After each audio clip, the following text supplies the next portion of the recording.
think that the most important question is to understand the quantum theory of gravity. Even though gravity is responsible for the motion of planets, stars, and galaxies, it is in fact a very weak force compared, for instance, to electromagnetism. This is no longer true when we study very tiny things that are subject to quantum mechanical effects. Here, at shorter and shorter distances, the gravitational field is believed to become more and more intense, and eventually it gets so strong that we cannot make computations.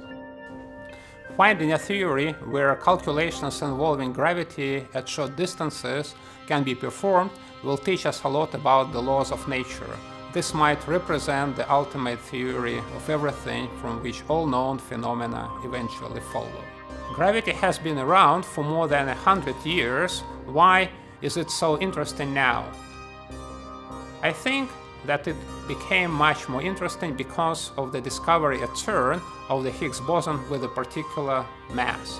Before this discovery, we could have thought that the structure of particles must change for distances probed by the Large Hadron Collider. For this reason, gravity was always neglected when studying particles, and vice versa.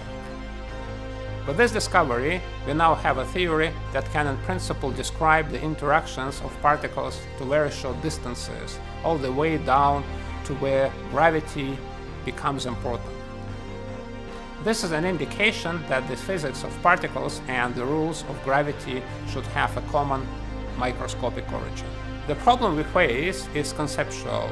Not only are we missing the computational power to calculate how particles and gravity interact at very short distances, but we lack the fundamental theory of quantum gravity that would allow us to even formulate what computations should be done.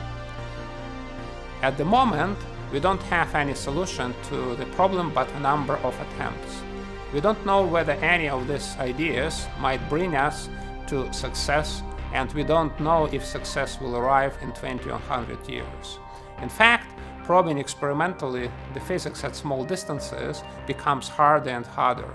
So, it may very well happen that even if a solution is found, it will be impossible to check it experimentally and see if our gravity really behaves like that solution at very short distances.